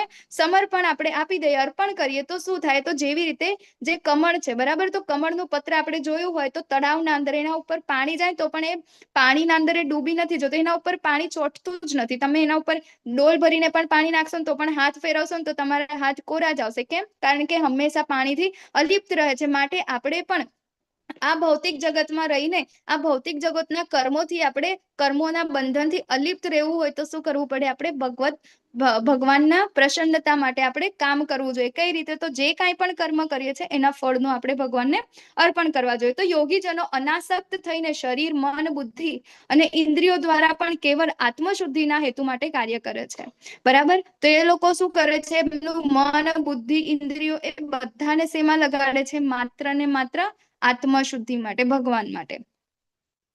તો ભક્તિમાં સ્થિર થયેલો મનુષ્ય આપણે જોઈએ ને, આપણા ચલો કલિયુગના અંદર તો આપણે અત્યારે તો ઘણું બધું નથી જોતા, હે ને? ઘણા બધા લોકો હોય છે, પરંતુ કલિયુગના અંદર જ શ્રીલા પ્રભુપાદ, હે ને? તો એ પણ કેવા ત્યાં આગળ જયારે ફોરેનમાં ગયા તો શું એ લોકો પણ આપણે અત્યારે જઈએ, બરાબર? કોઈ USA કે UK કોઈ જતા હોય તો સૌથી પહેલા તો ત્યાંની શોપિંગ કરે. કેટલી બધી શોપિંગ કરે, હે ને? કે ત્યાં આગળ બહુ ઠંડી હશે, ફેશનેબલ કપડાં ને આ ને તે. પછી થોડા દિવસ તો 1-2 મહિના સુધી તો ત્યાંના જ ફોટો અપલોડ કરશે કે હા હું અહીંયા પહોંચી ગયો છું લોકેશન સાથે, હે ને? અહીંયા ફરવા ગયા છે, અહીંયા ફરવા ગયા છે. આમ મતલબ ત્યાંના જેવું કલ્ચર છે એવું કલ્ચર એ લોકો અપનાવતા. પરંતુ શ્રીલા પ્રભુપાદ છે ત્યાં આગળ ગયા, અહીંયા જેવા હતા એ જ, બરાબર ને? એ એમના ગેરુઆ વસ્ત્રના અંદર એમનું મતલબ ત્યાં આગળ જયારે એમનું જીવન ચરિત્ર આપણે વાંચીએ ને ત્યારે ખબર પડે કે કેટલું સાદું જીવન એમનું, એને બહુ જ સાદું જીવન. એમના આચરણથી એમને કેટલા બધા લોકોને એમની તરફ આકર્ષિત કર્યા, બરાબર? અને એમને ભક્ત બનાવ્યા. તો એમને શું કર્યું? એમનું પોતાનું મન, ઇન્દ્રિય એ બધાને શું કર્યું? ભગવાન માટે યુઝ કર્યા. તો ભક્તિમાં સ્થિર થયેલો મનુષ્ય પરમ શાંતિ પામે છે, કારણ કે તે પોતાના સર્વ કર્મના ફળ મને અર્પિત કરે છે. પરંતુ જે મનુષ્ય ભગવાન સાથે સંલગ્ન હોતો નથી તથા જે પોતાના શ્રમના ફળનો લોભી છે તે બદ્ધ થઈ જાય છે, બરાબર? કે છે કે ભક્તિમાં સ્થિર થયેલો મનુષ્ય પરમ શાંતિ પામે છે. હવે આપણને થાય કે ભાઈ આપણે સવારથી ઉઠીને શું કરીએ? આપણને શેની ઈચ્છા હોય? કે શાંતિ, સુખ શાંતિ આપણને મળે, બરાબર? આપણે આટલું બધું કરીએ છીએ કે ચલો સારામાં સારી જોબ મળે. છોકરાઓને આપણે ભણાવીએ છીએ શેના માટે? કે સારામાં સારી સેલરી વાળી જોબ મળે, એટલા માટે. તો જોબ કેમ લેવી છે? તો કે સારા રૂપિયા મળે. સારા રૂપિયા કેમ જોઈએ છે? તો કે ભાઈ સુખ શાંતિ રહે, એને કઈ જોવું ના પડે. આપણે છોકરીઓ માટે બી વર જેવું શોધવા જઈએ છીએ તો શું જોઈએ? સામેવાળા પાસે શું છે, કેવી રીતે મારી છોકરી સુખી તો રહેશે ને, હે ને? શાંતિ તો હશે ને? તો મતલબ આપણે સવારથી સાંજ સુધી, રાત્રે ઊંઘે ત્યાં સુધી આપણી એક જ શોધ હોય છે. એ શું હોય છે? સુખ અને શાંતિની શોધ હોય છે કે મને કેવી રીતે સુખ મળે. તો મને આપણને એવું થાય કે જે બહુ બધા રૂપિયા છે તો એને સુખ શાંતિ મળી જાય, બરાબર ને? તો એવા તો ઘણા લોકો છે કે જેની પાસે રૂપિયા અઢળક છે, તેમ છતાં એમની પાસે શાંતિ છે જ નહીં, સુખ છે જ નહીં. સુશાંત રાજપૂત આપણે જોઈએ ને, એને પણ સ્યુસાઇડ કર્યું ને, બરાબર? અત્યારે જ હમણાં થોડાક 2-4 મહિના પહેલા જ અમારા ત્યાં અમારી સિટીના અંદર અમારા જે શું કહેવાય ડોક્ટર્સના અંદર એમનું વેલ નોન ડોક્ટર, બરાબર? આખા આજુબાજુના અમારે અહીંયા ગાડી MP ને રાજસ્થાન ને એની પણ બોર્ડર લાગે. તો MP રાજસ્થાન ને બધાના એના ત્યાં આપણે જ્યારે જોઈએ ને ત્યારે મતલબ 100-200 થી ઓછી OPD એના ત્યાં ના હોય. રોજના શું કહેવાય 15 થી 20-50 જેટલા ઓપરેશન થતા હોય એવા ડોક્ટર એની પાસે શું ખોટ, બરાબર? આ મતલબ કે આજુબાજુના કહેવાય ને કે 10 ગામના અંદર, આજુબાજુના જિલ્લાઓના અંદર સૌથી જાણીતા જે ડોક્ટર હતા ને એ ડોક્ટરે સ્યુસાઇડ કર્યું એમના જ હોસ્પિટલના ધાબા પરથી નીચે પડીને. હજી હમણાં 4-5 મહિના પહેલાની જ વાત છે. એની પાસે રૂપિયાની કોઈ ખોટ નહીં. એના બાળકોને પણ એને ખૂબ મતલબ કે એનાથી પણ મોટા ડોક્ટર્સ બનાવ્યા, હે ને, કઈ જ મતલબ રૂપિયાની સેજે ખોટ નહીં, બધું જ વસ્તુ સારી રીતે હતું, તેમ છતાં એમને સુસાઇડ કર્યું. તો મતલબ આ દાખલો તો ખોટો પડ્યો ને, કે રૂપિયાથી સુખ ને શાંતિ મળે છે. રૂપિયાથી સુખ શાંતિ મળતી હોય તો આ બધા લોકો આવી રીતે ના કરતા. ઘણા બધા આપણી સામે એવા પેલા છે કે જે એવા ઉદાહરણ છે કે જે લોકો આવું બધું કરે છે. બરાબર, કે ચાલો સુખ શાંતિ એના તો આપણે ફેમસ થવું છે. બરાબર, તો ફેમસ થઈને બી નેમ ફેમ લઈને બી લોકો સુખી નથી. અત્યારે કેટલા બધા ક્રિકેટર્સ આપણે જોઈએ છીએ, મૂવીના ઇન્ડસ્ટ્રીના અંદર આપણે જોઈએ છીએ, કેટલા બધા લોકો એ લોકો પોતે શું કરે છે, સાયકેટ્રિકની દવા ચાલે છે, ઊંઘની ગોળીઓ લેવી પડે છે, એ લોકોને ઊંઘ નથી આવતી. તો સુખ શાંતિ તો ભાઈ નેમ ફેમમાં પણ નથી કે પછી રૂપિયામાં પણ નથી. તો સુખ શાંતિ છે ક્યાં? બરાબર, આપણો આત્માનો સ્વભાવ છે એ શું છે? માત્ર ને માત્ર ભક્તિ કરવાથી. આપણે જે કાંઈ પણ કરીએ છીએ એ બધું જ આપણે જયારે ભગવાનને સમર્પણ કરીશું ત્યારે ભક્તિ દેવી પ્રકટ થશે, આપણામાં ભક્તિ વધશે. તો ભક્તિમાં સ્થિર થયેલો મનુષ્ય પરમ શાંતિ પામે છે, કારણ કે તે પોતાના સર્વ કર્મના ફળ કોને અર્પિત કરે છે? ભગવાનને અર્પિત કરે છે. પરંતુ જે કર્મ, જે શ્રમના ફળનો લોભી છે, મતલબ કે હું કમાઉં છું, હું ભણી છું, હું કમાવા જાઉં છું, તો આ મારા માટે જ વાપરીશ, મારા માટે નહીં તો મારા ફેમિલી માટે વાપરીશ. બરાબર ને? હા, પહેલા મારું નાનું ઘર હતું તો ચાલો હવે મોટું બંગલો લઈ લઈએ, એનાથી વધારે પ્રોપર્ટી વધારે લઈ લઈએ. એ થઈ ગયું તો ચાલો હવે વધારામાં વધારે સારી એવી 4 વ્હીલર લઈ લઈએ. બરાબર, મારી આજુબાજુના કુટુંબના ઘણા બધા એવા લોકો છે કે જેને મારે સારા સારા બનાવી દેવા છે, એમને પણ મારે ગરીબ નથી રહેવા દેવા, મારે એમને પણ સારા બનાવી દેવા છે. મારા સમાજના લોકો છે એમને પણ મારે સારા બનાવી દેવા છે. તો મતલબ શું થયું? એના અંદર આપણે પોતે ને પોતે શ્રેય લઈએ છીએ. આપણા પોતાના માટે જ આપણે જે કરીએ છીએ એ પોતાના માટે જ આપણે વાપરીએ છીએ. તો શું થાય છે? એ અહીંયા ગાડી બંધ થઈ જાય છે. બંધ થઈ જવું મતલબ ફરીથી ને ફરીથી આપણે અત્યારે આપણે જો એ જ જગતના ભૌતિક સંસારના અંદર આપણે ફરીથી ને ફરીથી જન્મ લેવા પડે છે. તો જ્યારે દેહધારી જીવાત્મા પોતાની પ્રકૃતિને વશમાં કરી લે છે અને મનથી બધા કર્મોનો પરિત્યાગ કરે છે, ત્યારે તે નવ દ્વારવાળા નગરમાં એટલે કે ભૌતિક શરીરમાં કશું કે કર્યા કે કરાવ્યા વગર સુખપૂર્વક રહે છે. બરાબર, અહીંયા આગળ છે કર્મોનો પરિત્યાગ કરવો. કોઈકે લખ્યું પણ છે ચેટબોક્સમાં, ત્યાગ અને પરિત્યાગ એટલે શું? બરાબર, તો દેહધારી જીવાત્મા પ્રકૃતિને વશમાં કરી લે છે. પ્રકૃતિને વશમાં કેવી રીતે કરી શકાય? એમને એમ ના કરી શકાય. બરાબર, તમે ક્યારેક વિચારજો, ડોક્ટર તમને એવું કે ભાઈ તમને અજીર્ણ થયું છે અને તમારે 2 દિવસ કશું ખાવાનું નથી, તો એ જ દિવસે તમને ઘણું જ બધું ભૂખ લાગશે, આ ખાઈ લો તે લો, તો સારું, તો શું ખાઈ શકાય એવું આપણે પૂછીએ છીએ. પરંતુ જ્યારે આપણે ભગવાનની પ્રસન્નતા માટે, આજે એકાદશી છે ને, બરાબર, બધાએ કરી જ હશે. જ્યારે ભગવાનની પ્રસન્નતા માટે આપણે એકાદશી, એ જ જે આપણને ડોક્ટરે કીધું હતું એ જ વસ્તુ આપણે ભગવાનની પ્રસન્નતા માટે જ્યારે આપણે કરીએ છીએ ત્યારે આપણી આ ઇન્દ્રિયોને શું વશમાં કરી શકીએ છીએ. બરાબર, તો ત્યારે આપણને કોઈ એવી ભૂખ લાગતી નથી. તો એ જ છે કે પ્રકૃતિને વશમાં કરી લે છે. ક્યારે? જ્યારે આપણે ભક્તિ કરીએ છીએ અને મનથી બધા કર્મોનો પરિત્યાગ કરે છે. મનથી, એવું નહીં કે કોઈકને બતાવવા માટે કે ડોક્ટરે કીધું છે એટલા માટે કે ના મને આ સારું, મને પેટમાં અજીર્ણ થઈ ગયું છે એટલે મારે નથી જમવાનું, એટલા માટે નહીં. પરંતુ ના, આ જ મારું કામ છે ભગવાનની પ્રસન્નતા માટે. ત્યારે શું કર્યું? એને કર્મનો પરિત્યાગ કરી દીધો. મનના અંદર એની ઇન્દ્રિયો જે છે એને વશમાં કરી લીધી. ત્યારે તે કંઈ પણ કર્યા કે કરાવ્યા વગર સુખપૂર્વક રહે છે. એક એક્ઝામ્પલ મેં તમને આપું. ઇસ્કોનના અંદર એવા ઘણા બધા દાખલા છે કે જેના અંદર એ લોકો ઘણા બધા યુવાન છે અને ઘણા બધા શું કહેવાય, ઘરડા લોકો બી છે. ઘરડા એટલે મતલબ કે ઉંમરવાળા. બરાબર, એવું નહીં સમજવાનું કે ઘરડા એવું, હે ને. તો એવા લોકો પણ છે કે જે લોકોને વ્યસનની જે આદત છે ને ઘણા સમયથી હતી, ઘણા સમયથી. એટલે તમે વિચાર કરો, એક 50 વર્ષના વ્યક્તિ છે, 50 વર્ષના વ્યક્તિએ એમનું વ્યસન જે છે 15 વર્ષની ઉંમરે ચાલુ કર્યું હતું.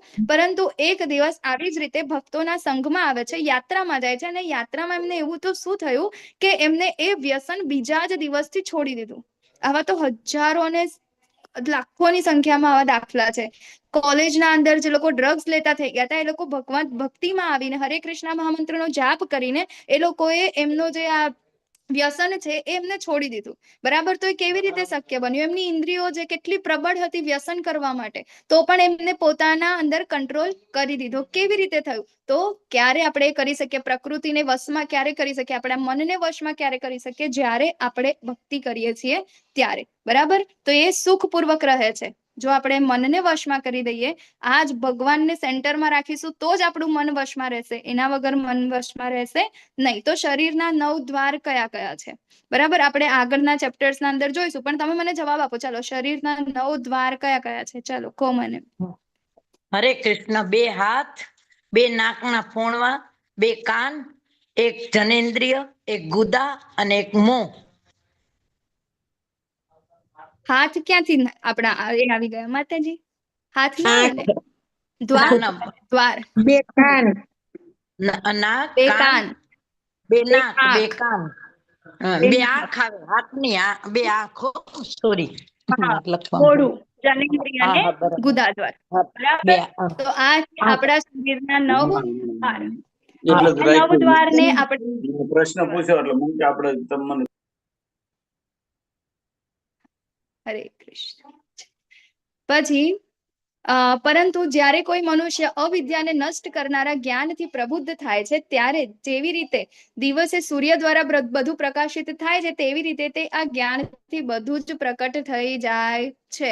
બરાબર. તો કેવી રીતે આપણે એને કંટ્રોલમાં? તો અત્યારે તો આપણે અજ્ઞાનથી ભરપૂર છીએ, એટલે આપણા 9 દ્વાર ઉપર આપણો કોઈ કંટ્રોલ નથી, એ બધા બંધ છે. તો એ ક્યારે ખુલે છે? 9 દ્વાર ક્યારે ખુલે છે? જ્યારે આપણા અંદર એક જ્ઞાન આવે છે. તો જ્ઞાન એટલે ભગવદ્ ગીતાનું જ્ઞાન. બરાબર. તો અહીંયા છે કે મનુષ્ય અવિદ્યાને નષ્ટ કરનારું જ્ઞાન, અવિદ્યાને નષ્ટ કરનારું જ્ઞાન એટલે આપણું આ ભગવદ્ ગીતાનું જ્ઞાન જે ભગવાને આપ્યું છે, એ જ્ઞાનથી જ્યારે પ્રબુદ્ધ થાય છે, ત્યારે જેવી રીતે દિવસે સૂર્ય દ્વારા બધું પ્રકાશિત થાય છે, જોઈએ છે આપણે રાત્રે સૂર્ય નથી હોતો, એટલા માટે બધું અંધકારમય હોય છે.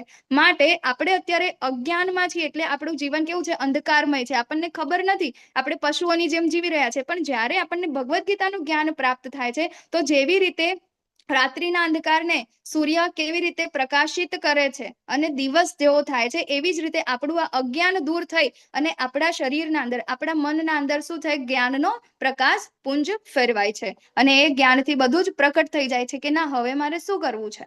બરાબર. તો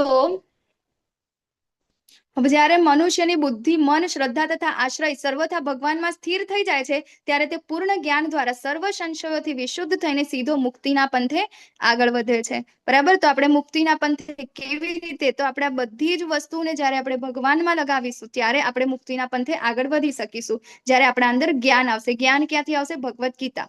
બરાબર. આપણે પહેલા દિવસે જ કીધું હતું કે લાઈફ મેન્યુઅલ છે. તો આ લાઈફ મેન્યુઅલ એટલે આપણે આ શરીર આપણને જે મળ્યું છે, તો એ શરીરને આપણે કેવી રીતે ચલાવવાનું છે, એ બધું જ જ્ઞાન આપણને ભગવદ્ ગીતામાં છે. જ્યારે આપણે એ લઈશું, ત્યારે આપણે મુક્તિના પંથે આગળ જઈશું.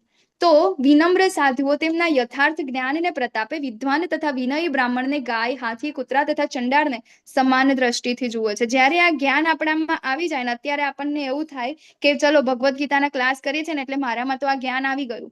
એકચ્યુઅલમાં એવું નથી, આ જસ્ટ સ્ટાર્ટિંગ છે. બરાબર. એ જ્ઞાન તો કોઈનામાં અત્યારે તો નથી. બરાબર. પરંતુ જે ખરેખર વિનમ્ર સાધુઓ છે, જે સંન્યાસીઓ છે, એ લોકોને એ જ્ઞાન છે, એ જ્ઞાન એટલું તત્વતઃ છે, એ જ્ઞાન કે સામેવાળા જેટલા પણ જીવો છે ને, આપણી સામે તો કૂતરું આવતું હશે ને, તો આપણે કૂતરાને કૂતરું સમજીશું. બરાબર. તો એવી રીતે બીજા બધા લોકોને આપણે એવી રીતે જ જોઈશું. પરંતુ આ જે વિનમ્ર જે સાધુ છે ને, બધાને અંદર શું જોવે છે? ભગવાનને જોવે છે, જીવ જોવે છે. પરંતુ શું આપણે એવું કરી શકીએ? ના, આપણે એવું કરી શકવાના નથી.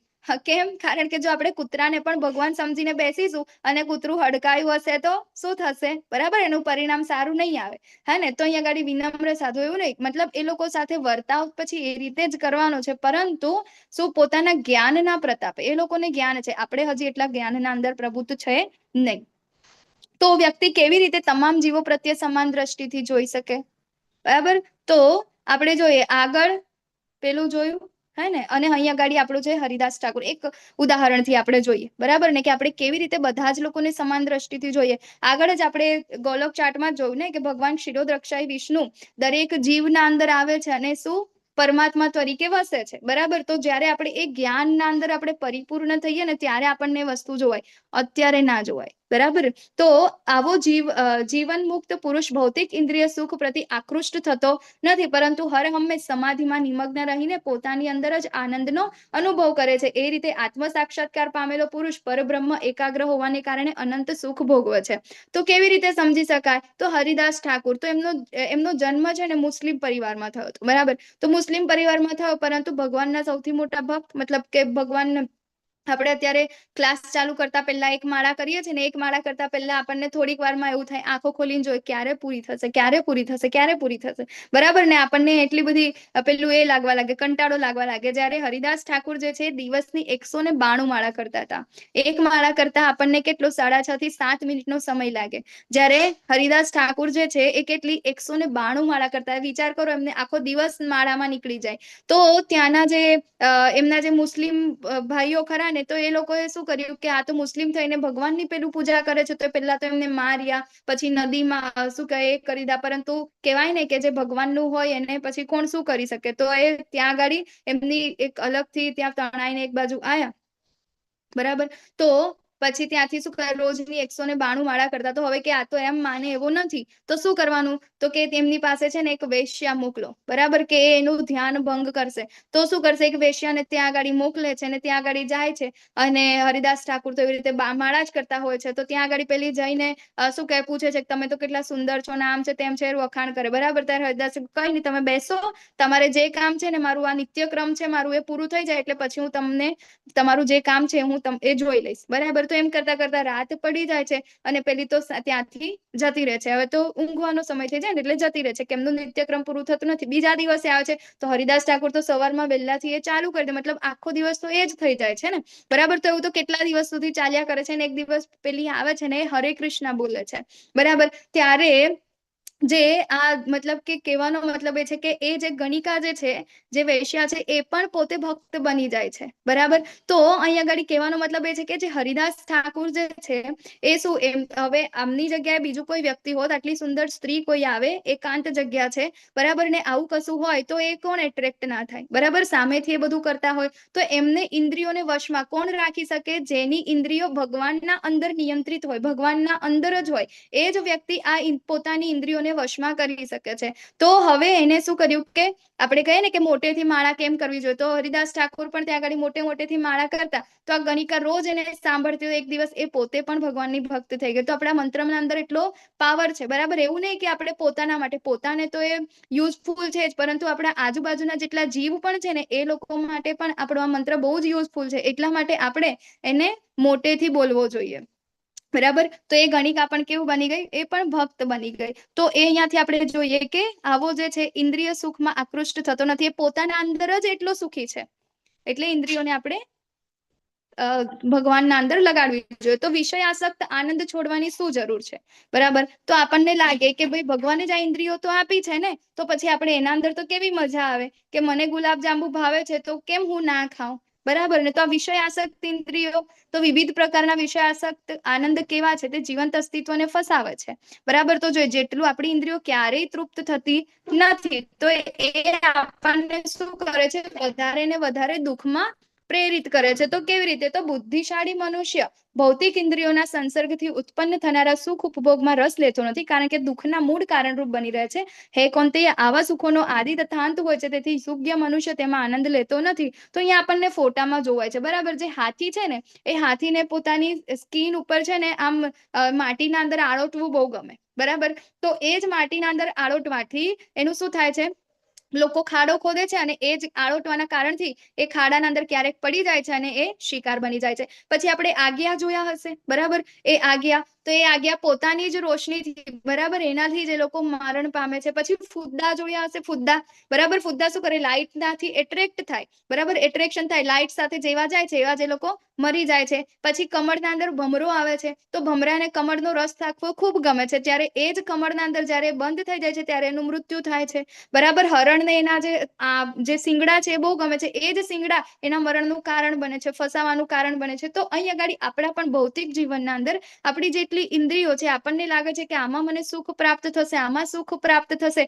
આ બહુ આનંદ આપે છે, એ જ આપણને ફસાવાનું અહીં આગળ કારણ બને છે. એટલા માટે જે બુદ્ધિશાળી મનુષ્ય છે એ ક્યારેય ઇન્દ્રિય તૃપ્તિ પાછળ ક્યારેય ભાગતો નથી, કારણ કે દુઃખનું કારણ પણ એ જ છે. કેમ? આગળના ચેપ્ટર્સમાં આપણે જોઈ ગયા કે જે આપણે ઇન્દ્રિય સુખ પાછળ આપણે જેટલા પણ જઈશું એટલું જ આપણે ફરીથી ને ફરીથી આપણું પતન થશે આ ભૌતિક જગતના અંદર. બરાબર? એવી રીતે આપણે આ મનુષ્યો, બરાબર, આપણે શું કે છે, હાય પૈસો, ક્યાંથી વધારે કમાઈ લઉં, ક્યાંથી વધારે કમાઈ લઉં, આ કમાવામાં આપણે શું કરે છે, વધારે ને વધારે સમય કમાવામાં આપીએ છીએ. બરાબર કે ના? ચલો આજે મારી આ પોસ્ટ છે, પછી મેનેજરની પોસ્ટ, પછી સીઈઓ ની પોસ્ટ, એમાં આપણે શું વધારે ને વધારે આપણા શરીરને કામમાં આપણે રાખતા જઈએ છે અને એના અંદર આપણને ભગવાનને ભજવાનો સમય થોડો પણ મળતો નથી. એટલા માટે છેલ્લે શું થાય છે, મરતી વખતે પણ શું થાય છે, એ જ, બરાબર, એ જ યાદ આવે છે કે હા મારું આ છે, મારું આ છે, મારું આ થઈ ગયું છે. એટલે આપણે ફરીથી ને ફરીથી આ જગતમાં આવવું પડે છે. જો વર્તમાન શરીરનો ત્યાગ કરતા પહેલા કોઈ મનુષ્ય ભૌતિક ઇન્દ્રિયોના આવેગોને સહન કરી શકે તથા વાસનાના અને ક્રોધના વેગને રોકી શકે તો તે યોગી છે, તે આ જગતમાં સુખી હોય છે. બરાબર? તો સુખી મનુષ્ય કોણ છે? કે જે આને મૃત્યુ થતા પહેલા, બરાબર, આપણે આ શરીરનો ત્યાગ કરીએ એના પહેલા આપણે શું કરવાનું છે, તો કે ભૌતિક ઇન્દ્રિયોના આવેગોને સહન કરવાના છે. બરાબર? એકાદશી કેમ કરીએ છીએ? તો આપણા જે આવેગો છે, ભૂખ લાગે છે આપણને અલગ અલગ ખાવાની, તો આપણે એક દિવસ આપણા જે ભૂખની જે ઇન્દ્રિય છે ને એને આપણે એ આવેગને આપણે કંટ્રોલ કરવાની છે અને શું કરવાની છે, ભગવાનને સમર્પણ કરવાની છે, ભગવાનને સમર્પિત કરવાની છે. બરાબર? એને આવેગોને સહન કરી શકે તથા વાસના અને ક્રોધના વેગને રોકી શકે. ગુસ્સો બહુ આવતો હોય પરંતુ આપણે એને રોકવાનો છે. બરાબર? તો એને કઈ રીતે રોકી શકાય? જ્યારે આપણે ભક્તિના અંદર ઉન્નત થઈશું ત્યારે જ આપણે સુખી થઈ શકીશું અને એ જ છે યોગી. બરાબર? અને આવો જે યોગી છે એ આ જગતમાં સુખી હોય છે. જે મનુષ્ય અંતર થકી સુખી છે, સક્રિય છે તથા અંતરમાં આનંદ અનુભવનારો છે અને જેનું લક્ષ્ય અંતર્મુખી છે તે જ વાસ્તવમાં પૂર્ણ યોગી છે. તે પરબ્રહ્મમાં મુક્તિ પામે છે અને તે અંતે બ્રહ્મને પામે છે. બરાબર? તો એવું નથી કે મારી પાસે બહુ રૂપિયા છે એને ચાલો આપણે શું કહેવાય સારું બધા લોકોને બતાવીએ હું જો મારી પાસે કેટલું, હું કેટલી સુખી છું. બરાબર? એવું નથી. અંતર્મુખી રહેવું જોઈએ. બરાબર? સિમ્પલ, હે ને? હાઈ થિંકિંગ અને લિવિંગ કેવું હોવું જોઈએ? આપણું સિમ્પલ હોવું જોઈએ, અંતર સુખી. તો આપણે અંદરથી સુખી હોઈશું તો જ આપણે અંતે બ્રહ્મને પામી શકીશું. તો શાંતિનું સૂત્ર શું છે? ભગવાન અહીંયા ગાડી આપણને શાંતિ સૂત્ર આપે છે. ભોક્તારમ યજ્ઞ તપસામ સર્વલોક મહેશ્વરમ સુહૃદમ સર્વભૂતાનામ જ્ઞાત્વમ માં શાંતિ મૃચ્છતિ.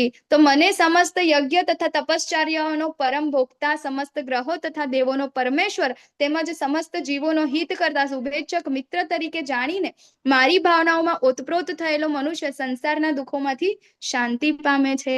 બરાબર? આપણે ઘણા જ બધા અત્યારે જેટલા પણ લોકો છે ને આ કલયુગના અંદર, આ ભૌતિક સંસારના અંદર બધા જ લોકો કંઈક ને કંઈક રીતે દુઃખી છે, એક્સેપ્ટ એમના ભક્તો.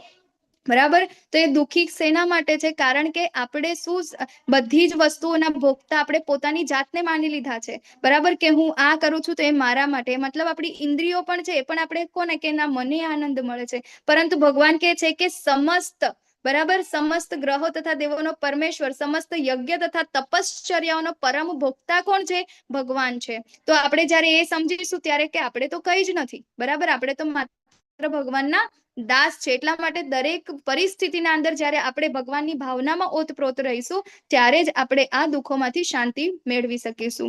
તો આપણે લાઈફમાં જેટલા દુઃખો પણ આવે છે ને, બરાબર, તો એ કેમ હે ને? તો એ આપણે જોવું જોઈએ કે આ દુઃખમાંથી આપણે શાંતિ કેવી રીતે, તો ભગવાનને આપણે સમર્પણ કરી દેવાનું છે. તો આ અધ્યાય 5 બરાબર જોયું, એના અંદર સંન્યાસ કે કર્મયોગ, એના અંદર કયું સારું છે? પછી કર્મયોગ એ સંન્યાસ યોગ કરતા કેમ વધારે સારું છે? નિષ્કામ કર્મ એ બંધનમાંથી મુક્ત કરે છે. બરાબર? આપણે નૃગ રાજાનું પણ ઉદાહરણ જોયું એના અંદર, માનવ સેવા માધવ સેવા વાળું. પછી સુપ્રીમ પર ધ્યાન કેન્દ્રિત કરીને મુક્તિ, કે પોતાના અંદર પોતાની આત્માના ઉપર, આત્માનો શું સ્વભાવ છે એના ઉપર આપણે જયારે આપણું ધ્યાન કેન્દ્રિત કરીશું, બરાબર, ત્યારે આપણે મુક્તિ મેળવી શકીશું. વાંછાકલ્પતરુભ્યશ્ચ કૃપા સિંધુભ્ય એવ ચ પતિતાનાં પાવનેભ્યો વૈષ્ણવેભ્યો નમો નમઃ. અનંત કોટિ વૈષ્ણવ વૃંદ કી જય. શ્રીલા પ્રભુપાદ કી જય. શ્રીમદ ભગવદ ગીતા કી જય. હરે કૃષ્ણ કૃષ્ણ કૃષ્ણ હરે હરે, રામ રામ હરે હરે, ના હરે કૃષ્ણ. આપ સૌનો ખૂબ, માતાજી લાઈવ બંધ કરી દેજો ને, મારી પાસે હોસ્ટ નથી એટલે. આપ સૌનો ખૂબ ખૂબ ધન્યવાદ કે તમે છેલ્લે સુધી જોડાઈ રહ્યા. હરિસુંદર દાસ હરે પ્રભુજી જે લોકો, કૃષ્ણ. માતાજી તમે જ host. પણ માતાજી મારાથી લાઈવ બંધ નથી કરી શકાતું. પણ તમારી બીજી આઈડી પરથી તમે હોસ્ટ છો. એવું છે? હા.